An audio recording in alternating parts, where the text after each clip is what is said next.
Bueno, buenas noches jóvenes. Vamos a ver en este momento lo que es programación orientada a objetos debido a que lamentablemente no me puedo presentar a clases el día martes, ¿verdad? El día de hoy, en este caso cuando estarían viendo el video. Entonces es relevante aprender un poco y analizar lo que es la programación orientada a objetos. Se han mencionado algunos de estos conceptos a lo largo de la clase y es realmente importante que ustedes pues no solamente los entiendan, sino que también eso les va a ayudar a tal vez a captar un poco más del lenguaje que he venido utilizando, que quizás a veces me preguntan, bueno, profe, ¿qué es una función vacía? Bueno, profe, se quedan con algunas dudas que la verdad es que son importantes que solventemos, solucionemos, y en ese caso pues ese es el objetivo de esta presentación. Aparte de que avancemos y no nos quedemos estancados en lo que compete pues a la clase en sí, en lo que realmente nosotros necesitamos ver. La programación orientada a objetos, vamos a iniciar con el concepto para que entendamos. Se define de esta forma, más o menos. Muchas veces cuando empezamos a trabajar con lenguajes de programación, nos dicen que son orientados a objetos y nos dan la teoría del por qué. Pero puede que al trabajar con ellos en la práctica no sepamos interpretarlo, desconociendo el cómo, entonces seguimos desarrollando por simple inercia, porque así fue como aprendimos, pero tal vez no sea de la forma óptima. Eso es como les he venido diciendo. Generalmente trabajamos con una programación plana. No nos salimos de las clases, no nos salimos más del mismo documento, del mismo archivo y como les explicaba en clases del mismo método que es el método main, el método que hemos venido trabajando y cuál hemos venido programando. Más sin embargo, ahora que estamos trabajando funciones, es importante reiterar y conocer un poco más lo que es la programación orientada a objetos, que tal vez las funciones hasta el momento no las han logrado captar de la mejor manera, pero les aseguro que tal vez viendo este tutorial y aprendiendo un poco la programación orientada a objetos, vamos a aclarar conceptos claves. Y el día de hoy el objetivo es que realmente queden claros. La ventaja de eso es que tenemos una forma de reiterar, repetir, ver cuántas veces sea necesario este video para que ustedes puedan entenderlo y en dado caso, pues si no lo entiendan el día jueves o el próxima clase o por vía correo electrónico o por mensajes, como ustedes gusten, pues se comunican conmigo y me dicen, bueno, profe, no entendí esto y esto y esto, basado en la programación orientada a objetos y en la clase que vimos de forma virtual. Entonces continuemos por acá. Vamos a seguir definiendo de una forma tal vez más extensa. Vamos a ver algunas partes que competen y que trabajan con la programación orientada a objetos. La programación orientada a objetos básicamente define una serie de conceptos, técnicas de programación para representar acciones o cosas de la vida real, basada en objetos. Ok, veamos que la definición en sí es un concepto, es una forma de trabajar, es una técnica diferente de programar. Representan acciones o cosas de la vida real. Entonces estamos tratando de llevar esas circunstancias de la vida real a nivel programado, a nivel computarizado, donde ciertos X o Y procesos pues nos ayudarían a entenderlos. Continuamos con el concepto. Basado en objetos, ¿verdad? Como se decía, a diferencia de otras formas de programación, como por ejemplo la estructura. Como en la programación orientada a objetos o POO, trabajamos de manera distinta, vinculando diferentes conceptos, tales como clases, objetos, métodos, propiedades, estados, herencias, encapsulamiento, entre otros.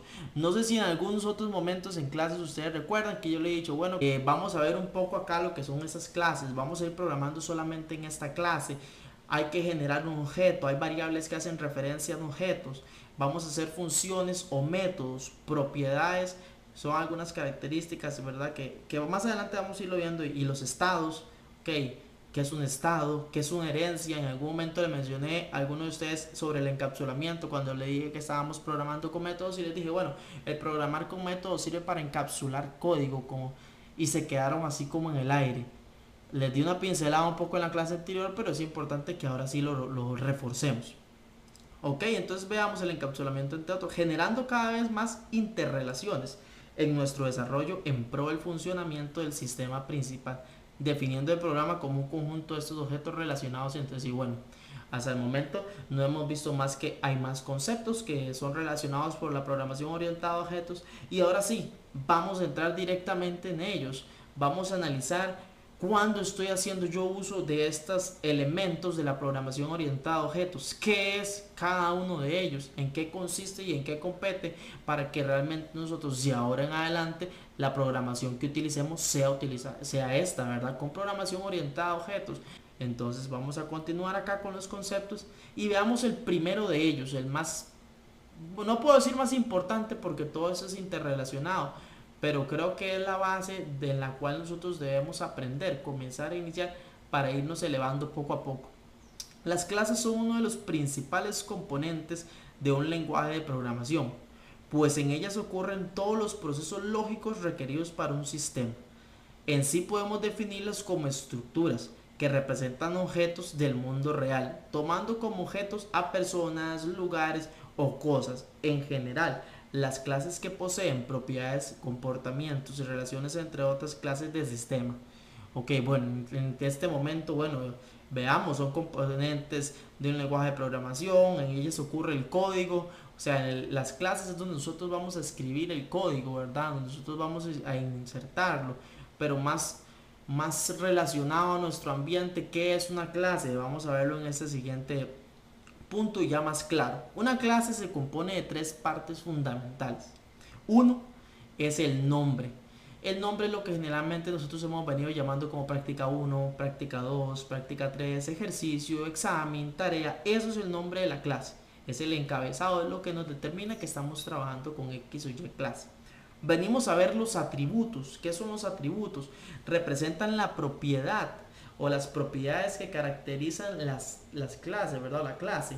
O sea, son características específicas de una clase. Las especificaciones indican ciertos detalles de las cuales está compuesta la clase. Entonces vamos a ver después los métodos o las funciones que ya más o menos les hemos visto con unas ciertas pinceladas.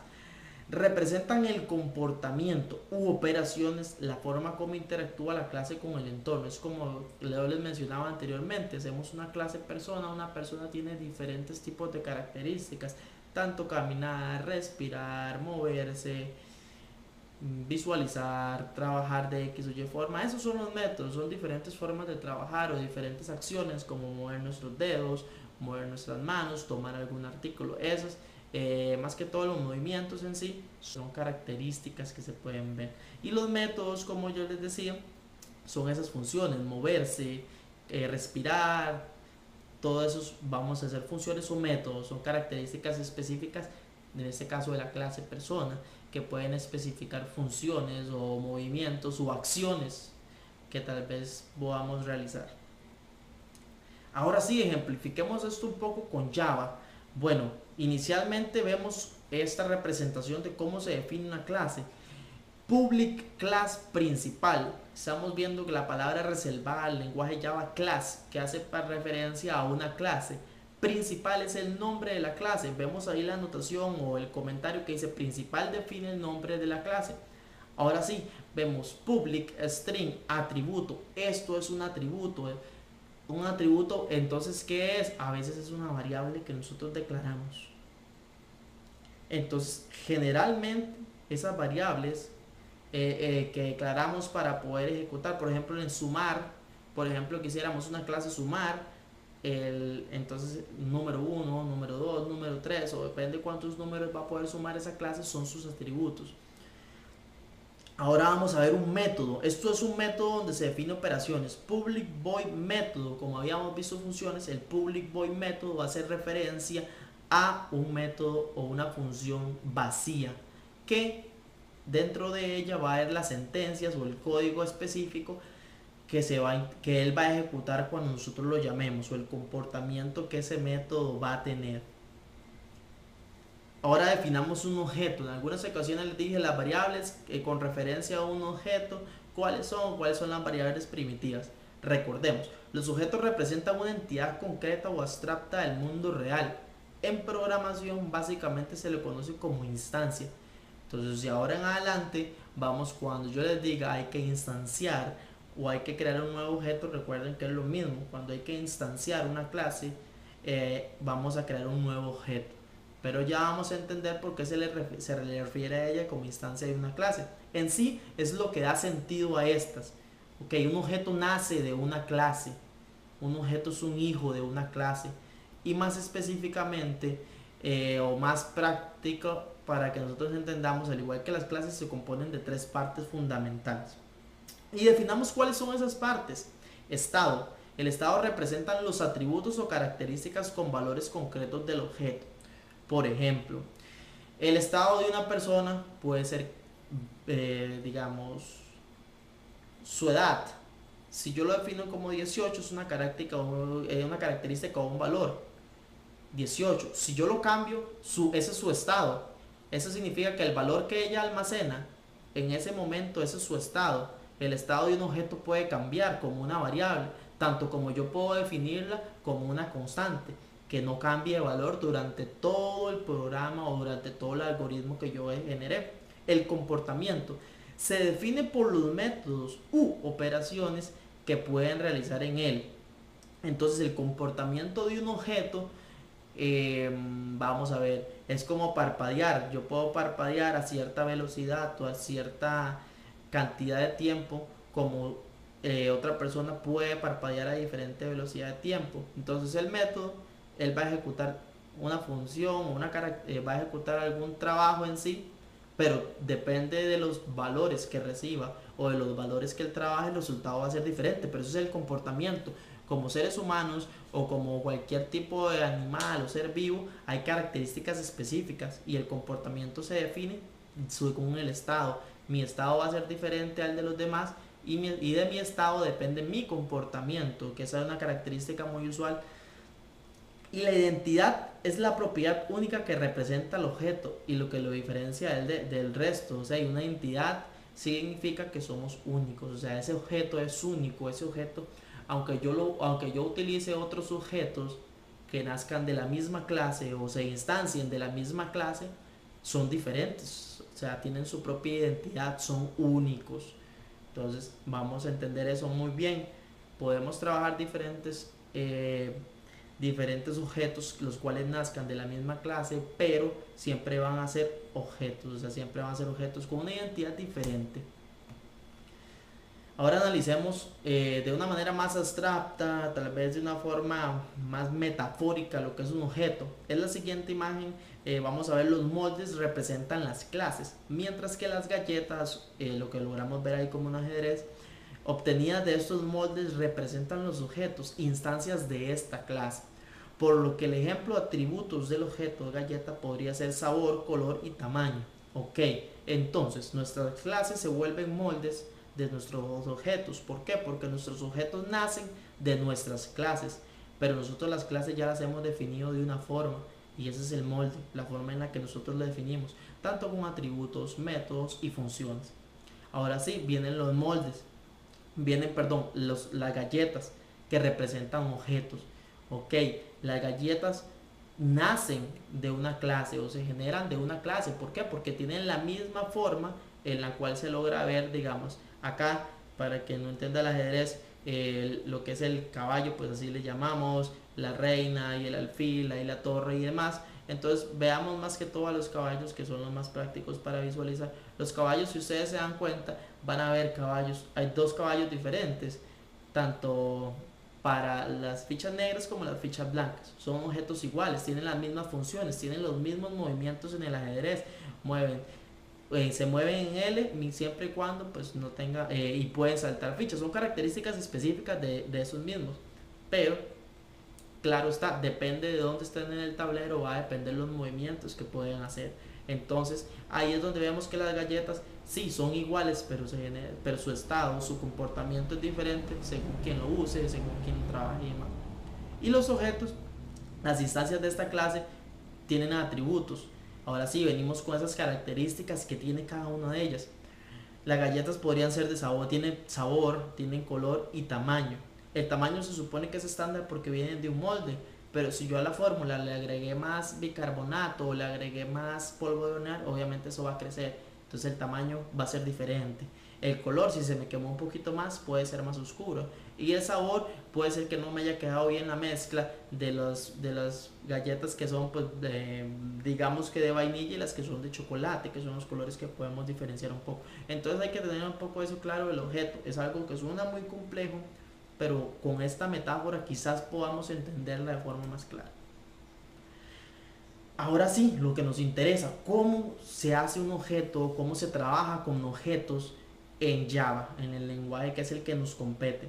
Se presenta cuando una instancia de la clase por medio de la palabra new, o sea, esa es la palabra reservada para instanciar un objeto, o sea, para crear algo con base, perdón, a una clase. Al hacer esto, creamos el objeto de la clase y podemos hacer uso de los métodos o atributos de esta, dependiendo de la visibilidad de los mismos por medio de un punto. Ok, vamos a ver el ejemplo que tenemos ahí abajo. Creamos el objeto con instancias de la clase principal. Principal es una clase que yo creé, entonces así se instancia o así se genera un objeto principal. Ahora yo le pongo a ese objeto un nombre. En este caso se pone mi objeto para poderlo diferenciar. Es igual a new, la palabra reservada para generar un nuevo objeto de una clase. Y le tengo que decir yo que ese nuevo objeto se va a generar de la clase principal. Y ahora mi objeto tiene sus atributos y sus métodos. ¿Cómo hago yo el llamado de ellos? Escribo el nombre mi objeto, que es el nombre del objeto que yo creé, punto atributo. Punto atributo es un atributo que yo ya definí, valga la redundancia, en la clase principal. Yo solamente estoy haciendo el llamado. Obviamente, aquí tal vez en el código no se ve, pero en la parte superior, para yo poder utilizar principal, la clase tengo que haberla importado o tengo que haberla trabajado para que ella me permita instanciarla. Eso lo vamos a ver más adelante. Mi objeto.método es un método, una función que yo definí. En este caso es una función vacía porque no estoy mandando parámetros. Pero podría bien mandarle parámetros. Entonces así instanciamos un objeto y así trabajamos con ellos. Vamos a ver el concepto de herencia, otra representación que va a ser parte de los elementos de la programación orientada a objetos. La herencia en Java representa lo que conocemos como la herencia en el mundo real. O sea, vamos a hacer aquí una simulación o una interpretación de que a veces ustedes pueden decir, bueno, herencia estamos hablando como que mi padre es millonario y él merece dinero. Entonces era una característica de mi padre, sus millones. Una característica de mi padre podría ser su color de pelo. Una característica de mi madre podría ser mis facciones. Entonces es ahí donde vemos un poco la herencia con la vida real, traspapelándola o llevándola al mundo del informático, la programación. Básicamente mediante esta obtenemos las características o rasgos comunes de nuestros padres o abuelos, como les decía anteriormente. O sea, es muy similar. Yo obtengo características a nivel genético, los cuales se representan de forma física de mis ancestros, de mis padres, abuelos y demás, o familiares cercanos. En este caso en Java, el mismo enfoque perteneciendo a la creación de nuevas clases basadas en clases ya existentes. Ok, vamos a ver esto.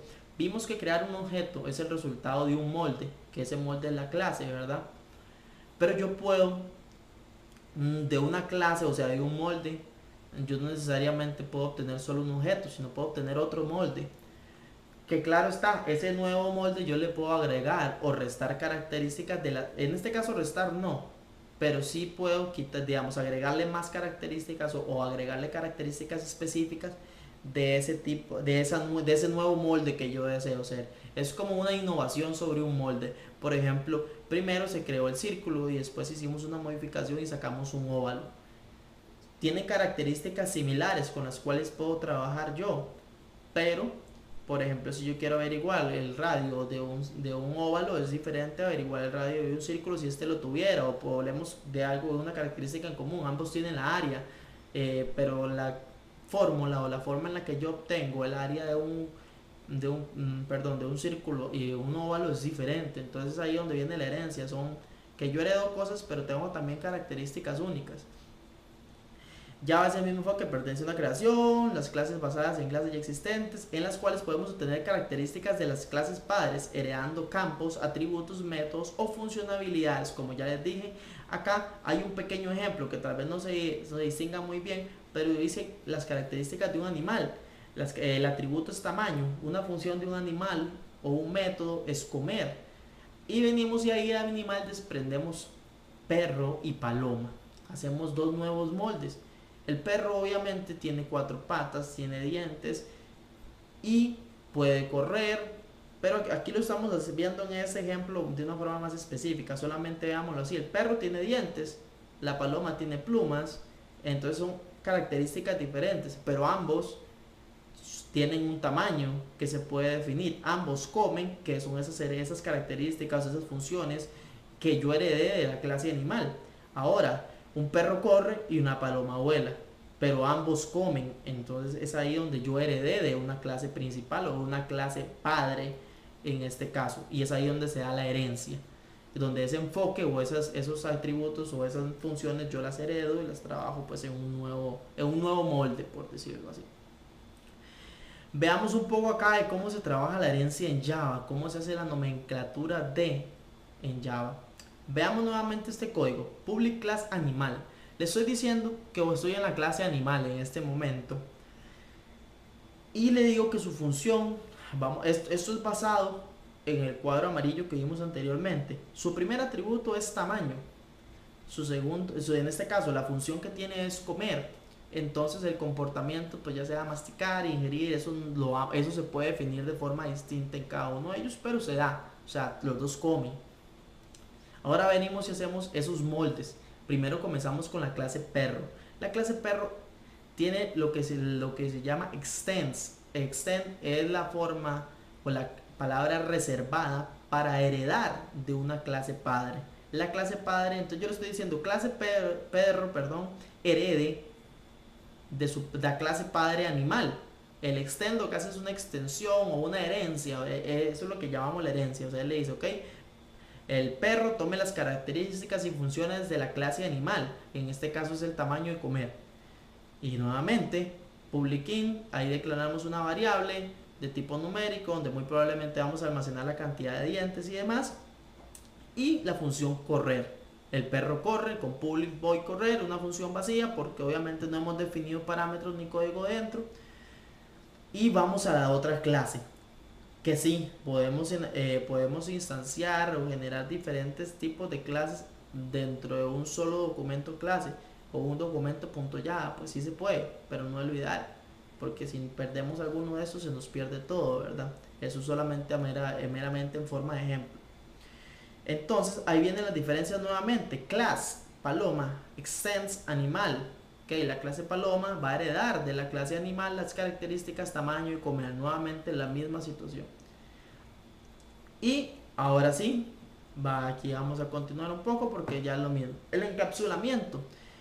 Este concepto es uno de los más importantes en términos de seguridad dentro de nuestra aplicación. La encapsulación es la forma de proteger nuestros datos dentro del sistema, estableciendo básicamente los permisos o niveles de visibilidad de acceso a nuestros datos. Aquí vamos a ver unos conceptos que hemos estado observando, pero tal vez no los hemos profundizado. Por ejemplo, el public, el private, que son palabras claves de Java que tal vez ya hayan visto, pero no se las he explicado, no las he determinado. Y es aquí donde viene su función, en el encapsulamiento. Para eso sirven, para yo definir qué acceso tengo o qué acceso van a tener las otras clases a mis atributos o a mis métodos o funciones, para que al final es lo mismo. Encapsulamientos se representan igual por tres niveles. Público: se puede acceder a todos los atributos o métodos de una clase. O sea, yo puedo decirle, ok, voy a importar la clase principal y voy a heredar estos atributos, voy a poder heredar estos atributos, pero si no está en público yo no los puedo ver todos, a menos de que estén pues obviamente todos en público, o en este caso pues que yo tenga el permiso para. Protegido: se puede acceder a los atributos o métodos solo en la misma jerarquía de herencia. Ok, yo tengo que hacer una herencia, tengo que hacer un extend, o sea, tengo que heredar, tiene que ser animal, y el perro hereda de animal, y ahí sí yo hice la herencia, yo extendí, yo le dije que hay una herencia, voy a heredar esos datos.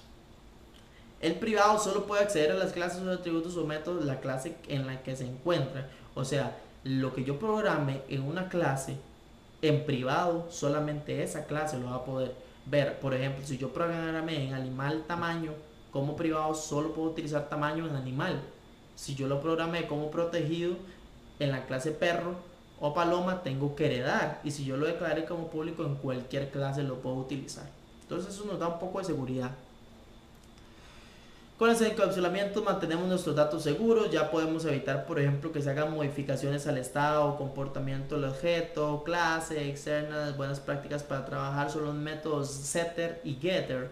El setter y getter son métodos para enviar o obtener valores, que ya más o menos los vamos a ver. Permite manipular nuestros datos de forma segura, significa que yo voy a enviar mis datos mediante una función o un método, para no enviarlos directamente sobre la función que genera un proceso. Vamos a verlo tal vez aquí más adelante ya en lenguaje Java para que lo entendamos. Se representa de la siguiente forma: declaramos una clase, ya lo vimos, declaramos tres atributos: público, privado y protegido.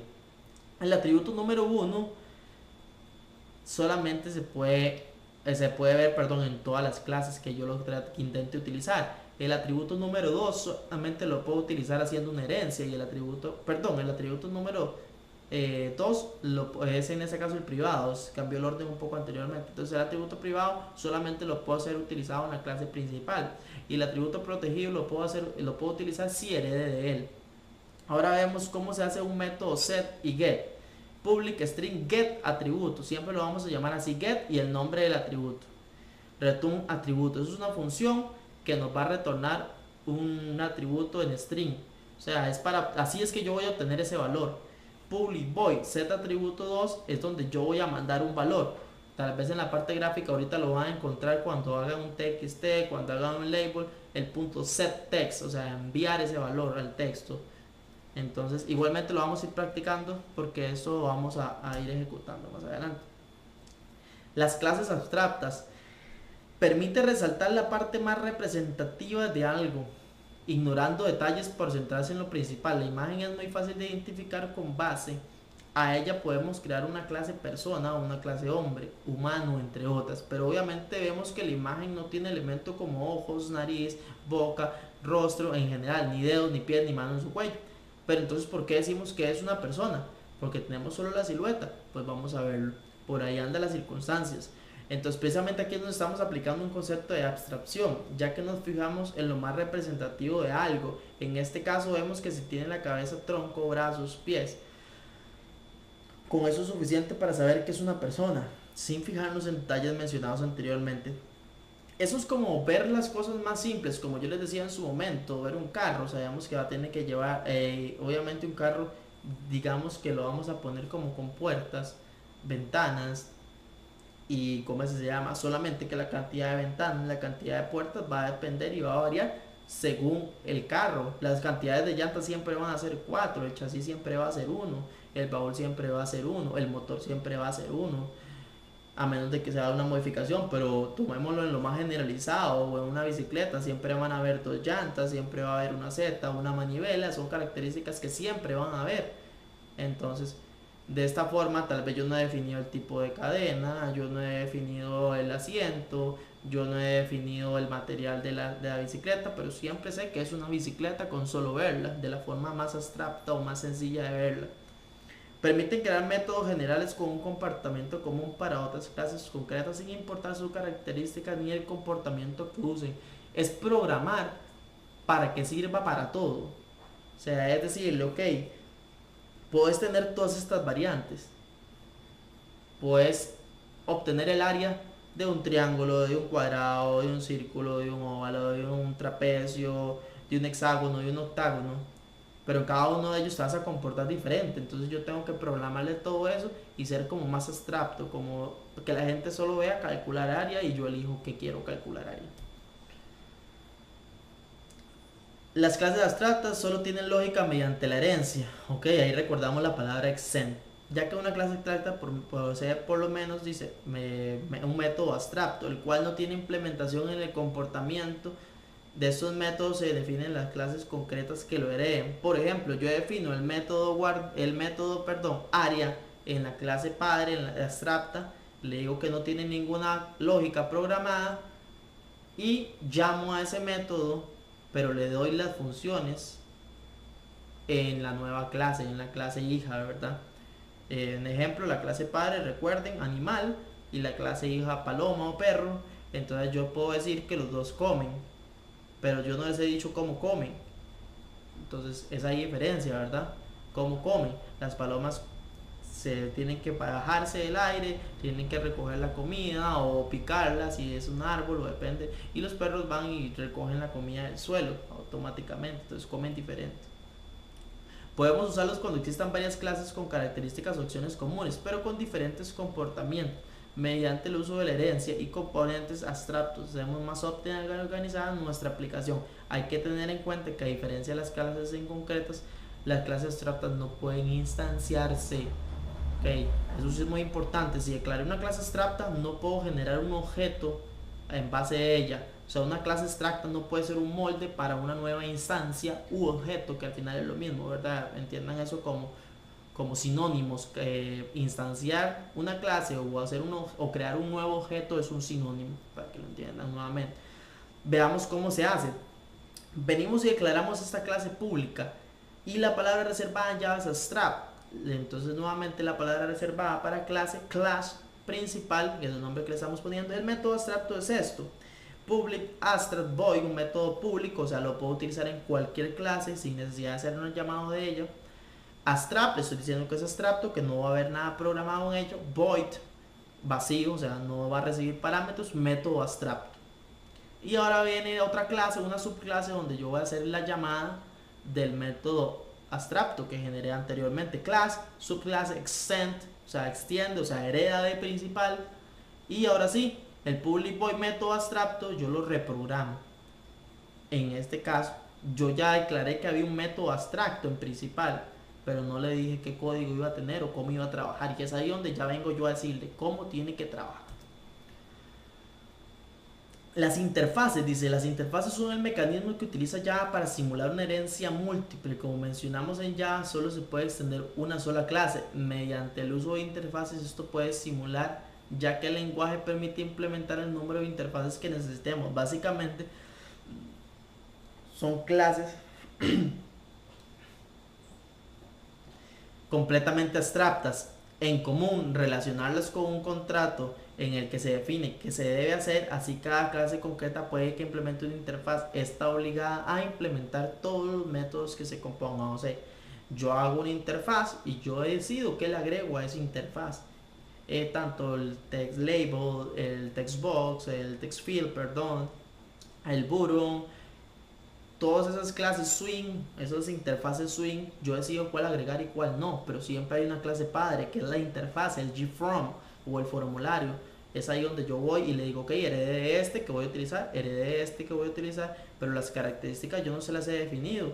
Entonces, ¿cuáles características? Me refiero al evento click, a la función setText. Ahí estamos hablando de diferentes opciones que van a tener esas interfaces, que todas las tienen, ¿verdad? O el get text, o en este caso algunas o unos métodos como por ejemplo change color, o más que todo en los eventos click, en los eventos onFocus. Es programación que no está hecha en ellas, pero yo puedo programar nuevamente lo que va a pasar en ellas. Interfaces definen lo que la clase que le implemente debería hacer, más no la forma en la que se hará. Muy claro ese punto. Al decir que las interfaces son clases completamente abstractas, significa que todos sus métodos lo son, por ende no poseen implementación. O sea, todas tienen métodos, pero no las hemos programado. Hasta que nosotros los programemos van a funcionar. No requieren el uso de palabras reservadas como abstract, ya que al ser completamente abstracta, todo dentro de ello lo es igual.